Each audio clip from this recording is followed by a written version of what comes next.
I'm Lena. My world used to be pretty decent, with my mom, Jane, being the cool optometrist in town and my dad, Richard, playing the hotshot plastic surgeon. Our house was always buzzing, either with mom's gentle guidance or dad's big tales of making people beautiful. Lena, pass those files, will ya? Mom would call out during her sessions at home. I loved being her sidekick, feeling kinda important in our little clinic world. Dad was another story. He'd breeze in, all charm and stories about his latest masterpiece surgeries. You know, beauty ain't just about what you see. Mom would hit back, trying to teach me something deeper. I didn't get all their jabs at each other, but I felt the chill in the air. Our dinners were a mix of medicine talk and Dad's bragging, till he started coming home late, the air thick with unsaid stuff.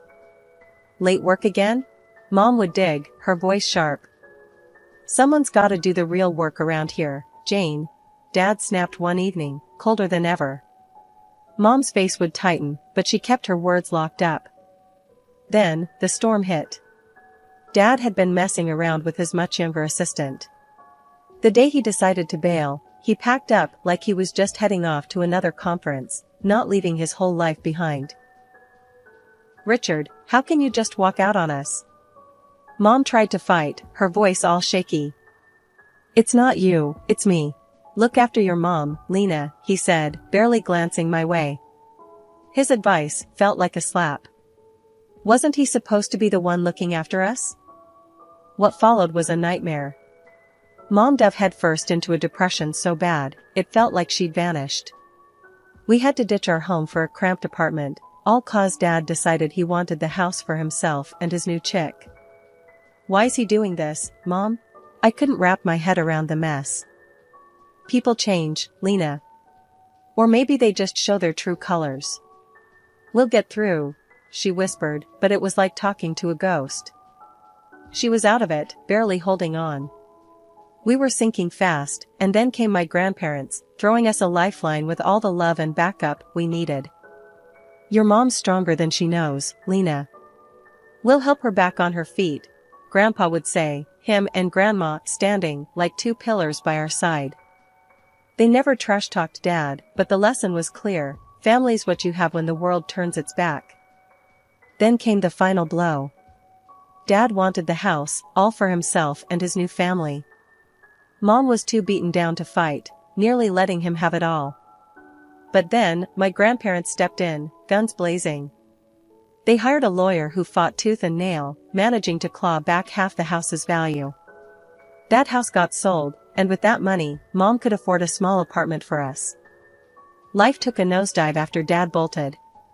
Mom, once vibrant and full of life, became a shell of herself. Our new digs? A cramped apartment that felt more like a box than a home. The shift from our comfortable life to this was like night to day, and not in a good way. Mom's clinic work dried up.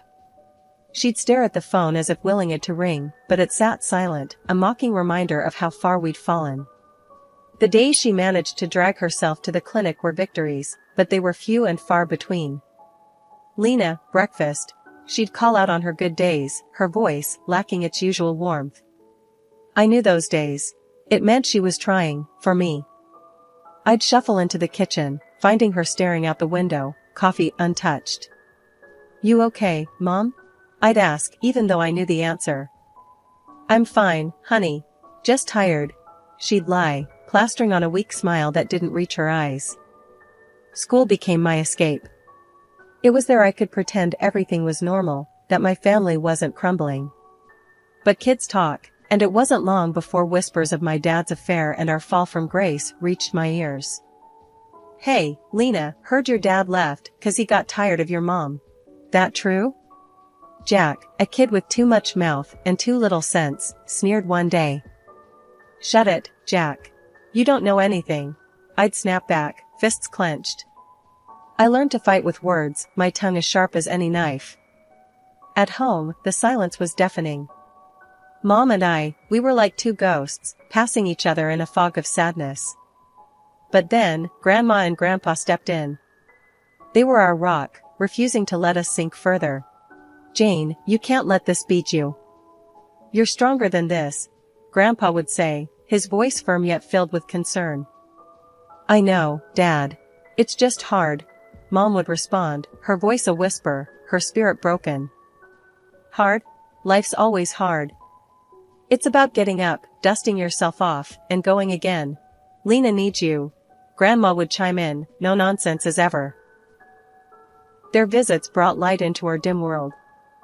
They helped with bills, groceries, and most of all, they brought hope. Hope that things could get better, that we weren't alone. "Lena, why don't you help me with this?" Grandma would say, handing me a recipe. Cooking became our therapy, a way to bridge the gap the silence had created. I watched Mom slowly, ever so slowly, start to come back to life. She began seeing patients again, her clinic's phone starting to ring with life. It was a slow climb, but we were making it, step by step. "You think you can handle school and helping me at the clinic?" Mom asked one day, her eyes holding a spark I hadn't seen in ages. "Yeah, Mom, I can. Let's do this," I said, my voice more confident than I felt. But I was ready to fight, ready to help us move forward. The struggles were real, but they made us stronger. The betrayal, the hurt, it was all part of our story, but it wasn't the end. It was just a chapter, one that taught us about resilience, about fighting back when life knocks you down. Then my grandparents died quietly one after the other. They left us a legacy, a bittersweet gift that propelled us into a new chapter. With it, Mom found the strength to open her own ophthalmology clinic. It was a fresh start, a chance to rebuild from the ashes of our past. "I'm thinking of naming it Visionary Futures," Mom announced one evening, her eyes shining with a mix of excitement and nervousness. "Sounds like a superhero base, not an eye clinic," I joked, trying to lighten the mood. Mom chuckled, shaking her head. "Maybe so, but it's about looking ahead, Lena. We're moving forward, not looking back." I helped set up the clinic, painting walls, assembling furniture, and sorting through endless boxes of medical supplies. It was hard work, but there was a sense of hope and purpose in the air that had been missing for too long. "Lena, can you help me with this?" Mom called out from the reception area. I walked over to find her struggling with the computer system we'd installed. "Let me try," I said, taking over the keyboard. "You know, for a tech-savvy generation, I'm pretty useless at this stuff." "You're doing better than me." "I still miss paper records," Mom replied with a sigh. The clinic slowly started to take shape, becoming more than just a building. It became a symbol of our resilience. We were both learning and growing, finding our footing in this new reality. Opening day arrived faster than we anticipated. Mom was a bundle of nerves, double-checking everything and pacing the floor of the clinic. "What if no one shows up? What if we fail?" she whispered to me, her usual confidence wavering. "We won't," I said firmly, more to reassure myself than her. "You're the best eye doc in town. People will come." And come they did. The clinic was busier than we ever imagined, with patients praising Mom's expertise and the warm, welcoming environment we'd created. It felt like we were finally turning a page, leaving the shadow of Dad's betrayal behind us. In the midst of all this, I started to find my own place in the clinic. I wasn't just the daughter of the owner, I was a part of the team, helping patients and learning more about ophthalmology than I ever thought possible. "Lena, you have a real knack for this," Mom said one day, watching me interact with a particularly difficult patient. "Have you ever thought about going into medicine yourself?" I shrugged, unsure. The thought had crossed my mind, but it felt like a huge step. Maybe. I like helping people, and working here has been eye-opening, no pun intended. Mom laughed, pulling me into a hug. "Whatever you decide, I'm proud of you. We've come a long way, haven't we?" "Yeah, we have," I agreed, looking around the busy clinic. "We really have." As days turned into weeks, and weeks into months, the clinic thrived. We were no longer just surviving, we were living. It wasn't always easy, and the shadow of the past sometimes loomed over us, but we faced each challenge together, stronger and more united than ever. After high school, I had this crossroads moment, you know? Mom sat me down one evening, her clinic files spread out like a sea around us. "Lena," she started, that serious tone in her voice that always made me listen up. "Have you given any thought to becoming an optometrist? You've got the brains and the heart for it." Honestly, I had tossed the idea around in my mind, playing with it like a puzzle piece, trying to find where it fit in my future. "Yeah, I've thought about it, Mom. It's just big, you know? Following in your footsteps." She smiled, that warm, reassuring smile that could light up our cramped living room. "Big, yes, but not impossible. You've been my right hand here since you could barely reach the counter. You've got this, Lena." So, I took the leap. I enrolled in medical college, diving headfirst into the world of medicine. Those years were a blur of textbooks, late-night study sessions, and more coffee than I care to admit. But I made it through, graduating with a sense of accomplishment that was both mine and a tribute to the path Mom had paved for me. I interned at her clinic, getting hands-on with everything from patient consultations to managing the inventory of lenses and frames. It was during this time I continued my medical education, never letting the dream of expanding our clinic fade into the background. Then came the International Ophthalmology Exhibition in our city. It was a big deal, and Mom had been buzzing about it for weeks. "Lena, this could be a game-changer for us," she'd said, her eyes sparkling with that familiar mix of excitement and determination. And she was right, but not just about the clinic. At the exhibition, I met Alex. He was there representing a major pharmaceutical company, and from the moment I saw him, it felt like someone had punched the air out of me. He had this easy charm, a smile that felt like it was just for me, and eyes that listened. We got to talking, first about the boring stuff, supply contracts, new drugs on the market, the usual. But then, the conversation drifted. He asked about my work at the clinic, about what it was like growing up in a family so dedicated to healthcare.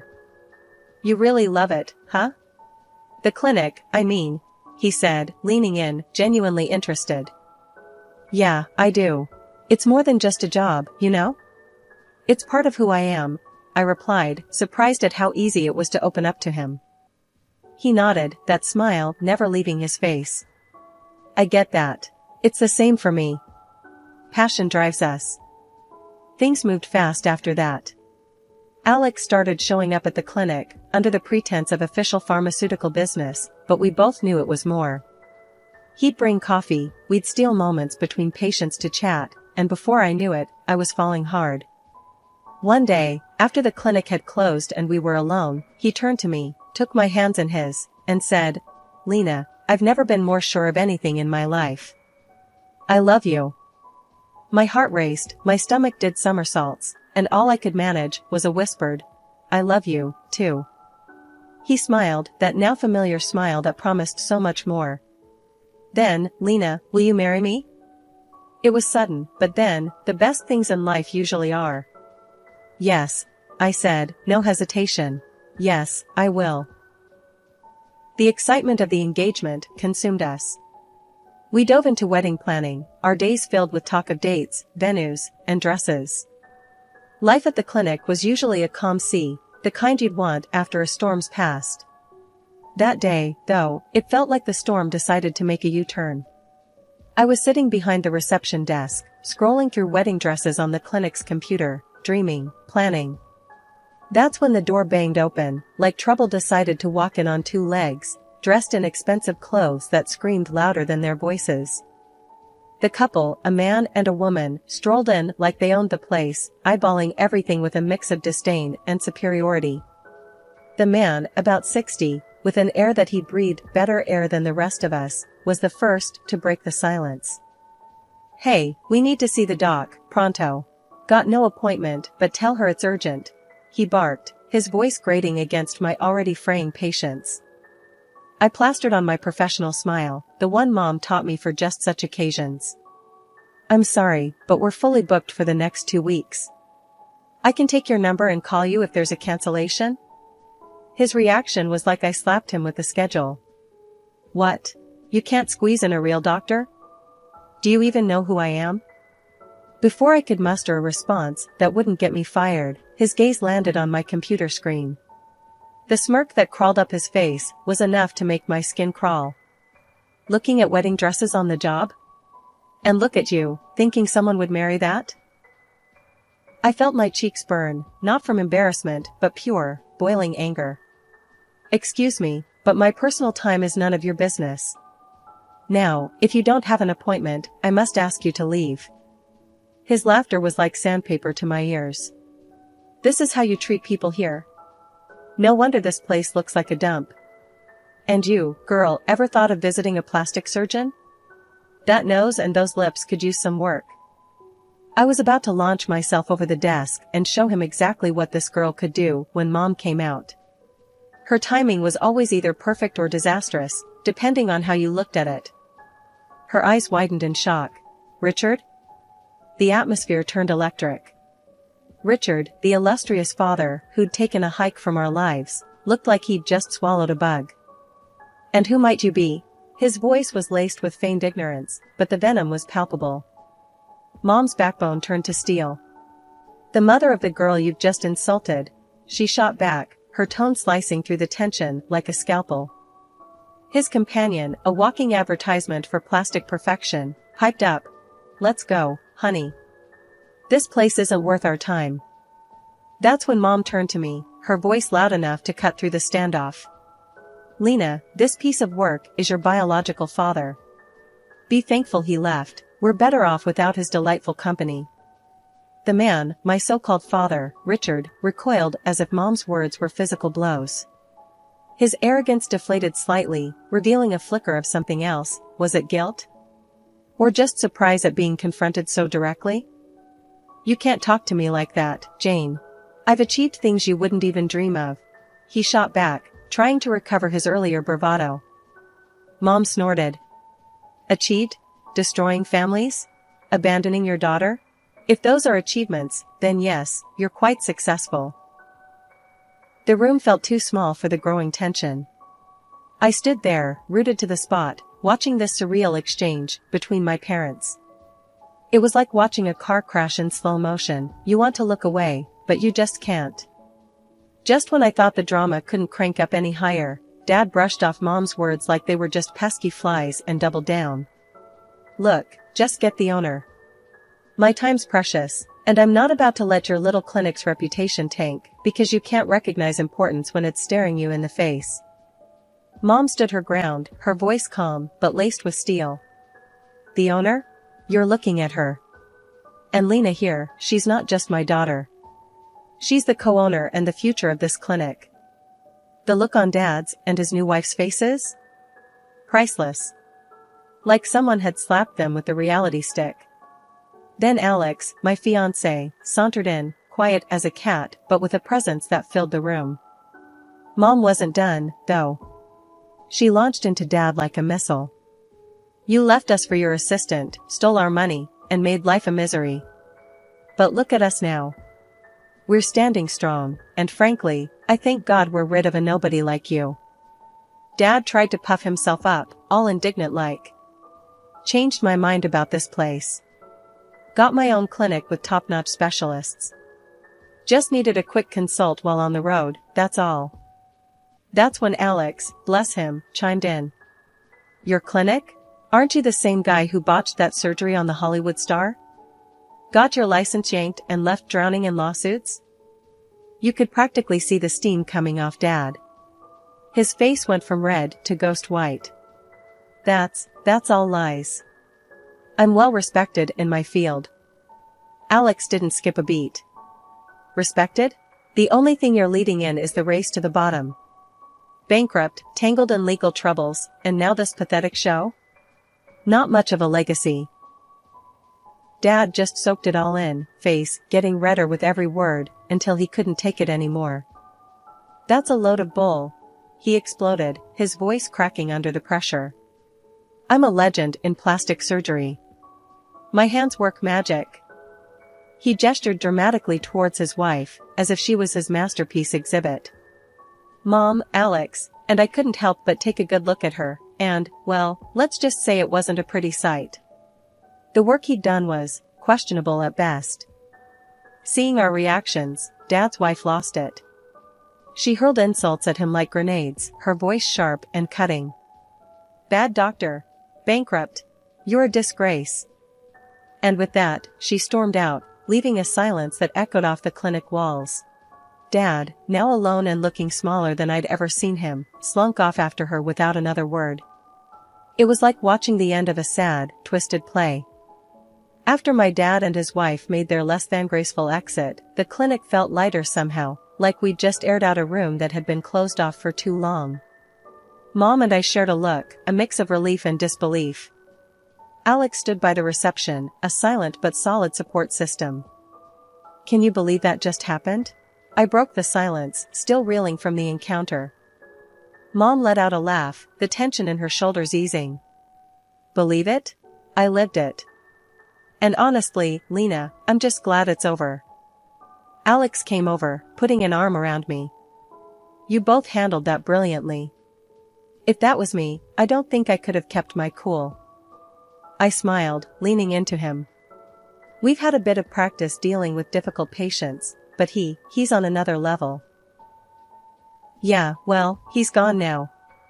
And from what I've seen, he won't be back anytime soon," Alex added, ever the optimist. Mom nodded, her gaze thoughtful. "It's strange. For so long, the thought of facing him seemed like the ultimate showdown. Now that it's happened, it feels like, I don't know, like closing a book I've been reading for too long." "That's because we're on to the next chapter," I said, feeling a surge of hope. "And this time, we're writing it on our terms." As the day wound down, I found myself staring at the door Dad had walked out of. It was just a door, but it felt symbolic, like the barrier between our past and our future. "Thinking about locking that door and throwing away the key?" Alex joked, coming up beside me. "Something like that," I admitted. "But more about all the doors that are still open for us." Mom joined us, her arm linking with mine. "He may have left a shadow here once, but we're the ones who choose what fills this place now. Love, care, and a whole lot of hard work." "Yeah, and a no jerks allowed policy," I added, earning a chuckle from both of them. As we locked up the clinic that evening, the sunset painted the sky in hues of hope and promise. The departure of shadows wasn't just about Dad leaving, it was about us stepping out from under the weight of his influence, ready to face the light of a new day. A few months down the line, the wedding bells were ringing. Me and Alex tied the knot in this cozy little ceremony. Just a bunch of our relatives and close friends, the kind of people who'd been there through thick and thin. Dad? He was nowhere in sight, which suited me just fine. The day was perfect without his shadow looming over us. Chatting with some of the docs we knew, the gossip mills were churning. Turns out Dad had crashed and burned, big time. Debts up to his eyeballs, and his last bit of property snatched away to cover some of them. And the cherry on top? A lineup of angry patients with botched jobs ready to take him to court. Karma's a real kicker, ain't it? "So, he's really tanked, huh?" I said to Mom over coffee one morning, trying not to sound too smug about it. Mom sighed, her eyes a mix of relief and something a bit softer, maybe pity. "Seems like it, Lena. But let's not dwell on it. We've got our own lives to live." "Yeah, you're right," I replied, feeling a twinge of, I don't know, something. Not exactly sadness, but close. "It's just crazy, you know? After everything." Alex, ever the voice of reason, chimed in. "Life's about moving forward, not looking back at the debris. We've got a lot to be thankful for." He was right, as usual. The wedding was a blast, a real celebration of new beginnings. And with Dad's drama finally in the rearview, it felt like we could breathe again, really breathe. "Our little family's got a bright future ahead," Mom said, her hand finding mine. "Let's focus on that." And that's exactly what we did. The clinic thrived, our marriage was full of love and laughter, and the shadow of Dad's legacy faded into nothing more than a bad memory. We were building something new, something ours, and nothing could drag us down. Looking back, I wouldn't change a thing. The hardships, the battles, they made us who we are.